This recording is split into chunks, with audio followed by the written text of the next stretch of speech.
नवरात्रे में जितनी शंकर की आराधना कर सकते हो उतनी करो।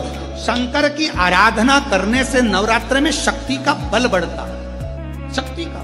क्यों गुरुजी नवरात्र में शंकर जी की आराधना क्यों करना चाहिए? हमने कहा अगर माता रानी से जो मांगना है तुम्हें, अगर तुमने नवरात्रे में शिव जी की आराधना करिए, शंकर की कथा सुनिए, शंकर की आराधना करिए, शिव स्तुति करिए, शंकर को एक लोटा जल चढ़ाया, मां आद्य शक्ति तुम्हारे पर कृपा करेगी। क्यों? क्योंकि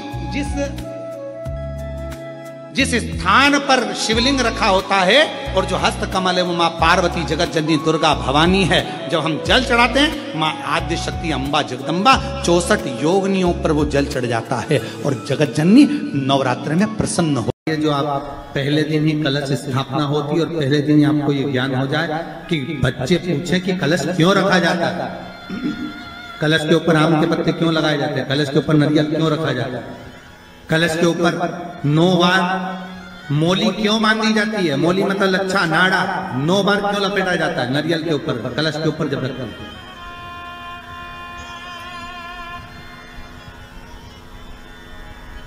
कलश के ऊपर जब जब श्रीफल रखाता है, नारियल रखाता है, तो उस पर 5 बार 7 बार मोली नहीं लपेटी जाएगी, तो 9 ही बार लपेटी जाएगी। 5 या 7 बार लपेटते हैं तो कहते हैं कि लक्ष्मी की छिन्नता होती है, और वो 9 बार लपेटी जाती है तो भरपूर लक्ष्मी का भंडार बढ़ती है।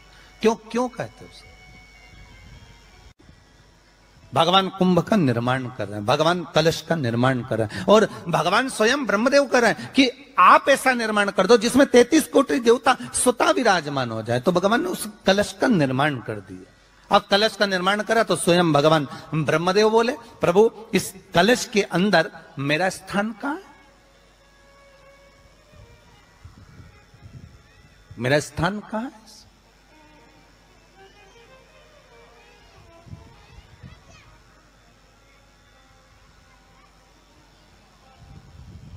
बहुत ध्यान देना महाराज, कलश का जो मुख होता है उस मुख पर भगवान विष्णु का स्थान होता है।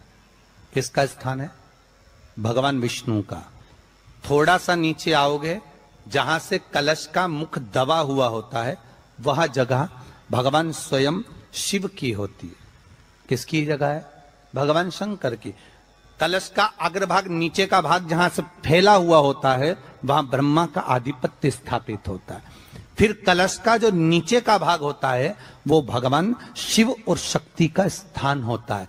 कलश के बाहरी भाग में, जहां पर बाहर का हिस्सा होता है, उस कलश के बाहरी भाग में 33 कोटि देवताओं को भगवान शंकर ने लाकर विराजमान किया होता है। महाराज भगवान शंकर 33 कोटि देवताओं को निमंत्रण देकर उस कलश में विराजमान कर दिया। कितना सुंदर लिखा है देवी भागवत के अंदर कि जहां कलश की स्थापना होती है उस जगह पर किसी देवताओं को बुलाने की जरूरत नहीं होती। 33 कोटि देवता उस जगह पर स्वतः विराजमान हो जाते हैं। स्वयं 33 कोटि देवता स्वयं वहां विराजमान।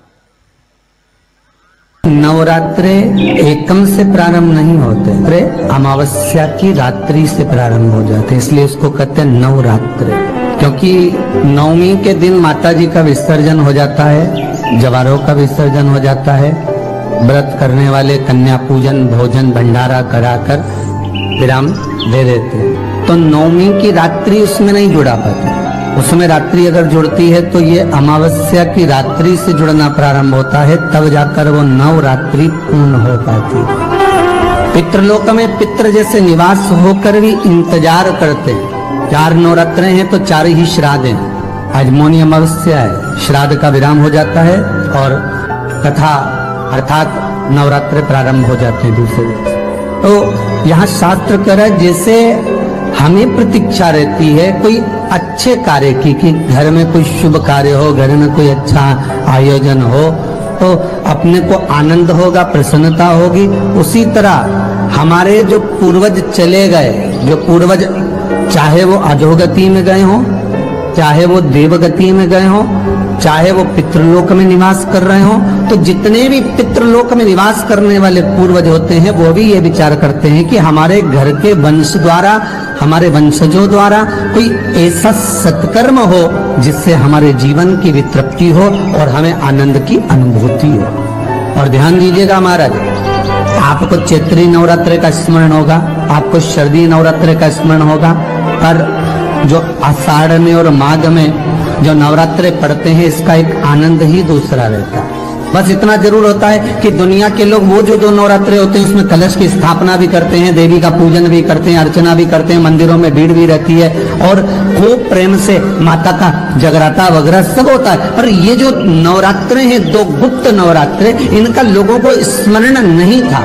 वो तो धीरे धीरे ये टीवी चैनल के माध्यम से कथाकारों ने, वक्ताओं ने स्मरण कराना जब चालू करा, धीरे धीरे बताना, मार्गदर्शन करना जब चालू करा, तब लोगों को ज्ञात होता गया कि कोई गुप्त नवरात्रा भी होता है, उसमें भी देवी की आराधना होती है। ये चारों नवरात्रे अलग अलग अवस्था के हैं, अलग अलग सुख के हैं और अलग अलग आनंद के। आपके घर में पितृदोष है, आपको ऐसा महसूस होता है, तो किसी भी नवरात्रि के पहले जो अमावस्या पड़ती है, जिस दिन अमावस्या रहे उस दिन चावल की कटोरी में एक कपूर का टुकड़ा रख दीजिए, छोटा सा, और कपूर का टुकड़ा रखकर उस कपूर को दरवाजे के बाहर कटोरी में ही, चावल रखी हुई कटोरी में ही उसको पितरों का स्मरण कर जला दीजिए।